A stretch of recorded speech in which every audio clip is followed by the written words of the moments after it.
எனக்கு அதுக்கப்புறம் அது சம்மந்தமாக விசாரித்து பார்க்கும்போது நம்ம தமிழ்நாட்டில் பல இடங்கள்ல இருக்காங்க. தாய் மண்ணுன்னு சொல்கிறோம், இதுதான் தாய் வீடுன்னு சொல்கிறோம். ஆனால் எங்கோ ஒரு தேசத்தில் கூட ஒரு சுதந்திரம் கொடுக்கப்படுது, ஒரு வாழ்க்கை கிடைக்குது, ஒரு மகிழ்ச்சியான வாழ்க்கையை வாழ்கிறாங்க. ஆனால் நம்ம தேசத்தில் அது கிடைக்கல அவங்களுக்கு. அது மிகப்பெரிய வழியாக இருந்தது. அபி, இதுதான் இந்த படத்தை நீங்கள் வெல்லவே முடியாது. அப்படி ஒரு படம் அவருக்கு. அதுதான் சுப்பிரமணியபுரம் தான். அவர் திரும்ப திரும்ப சொல்லுவேன், சுப்பிரமணியபுரத்தை நம்ம நினச்சாலும் திரும்ப எடுக்க முடியாதுறான்னு. எனக்கு ஒரு நாடோடிகள் தான், அதை தாண்டவே முடியல இப்போ வரைக்கும். அந்த மாதிரி ஒரு படைப்பு அபி. நீங்களும் ஒரு அற்புதமான ஒரு ரோல் எடுத்து ப்ளே பண்ணியிருந்தீங்க. ரொம்ப சந்தோஷமாக இருந்தது. எல்லா லட்சணமும் இருக்குது. எழுதி எழுதி நடிச்சுக்கிட்டே இருங்க அந்த மாதிரி படம்.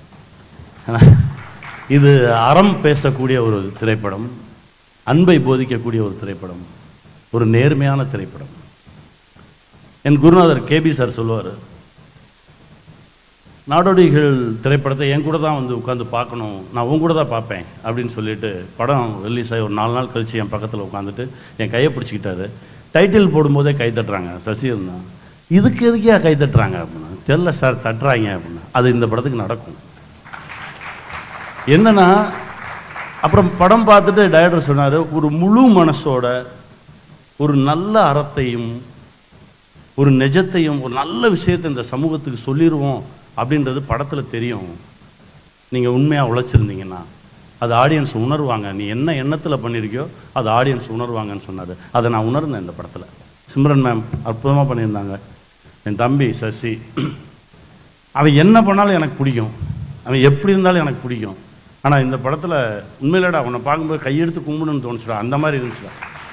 அதாவது நீ நல்லவன் நேர்மையானவன் அப்படின்னு வந்து சொல்லவே வேணாம், ஸ்க்ரீனில் நீ வந்தாலே அது தெரிஞ்சிடும். ஆனால் இதில் இன்னும் கொஞ்சம் ஆழமாக வேறொரு தளத்துக்கு போய் எனக்கு இறுதி காட்சியிலெல்லாம் என் கண்கள் இருந்து கண்ணீர் வந்துக்கிட்டே இருந்தது.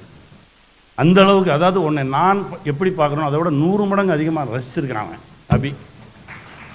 எனக்கு ரொம்ப சந்தோஷமாக இருந்தது. கொஞ்சம் முன்னாடியே அந்த படத்தை நம்ம பார்த்துருக்கக்கூடாது. பார்த்துருந்தா இதே நான் டப்பிங் பேசுகிறேன்டா, ஏதோ ஒன்று பேசுகிறேன்டா, உள்ள என்னையும் சேர்த்துங்கடான்னு பூந்துருப்பேன்.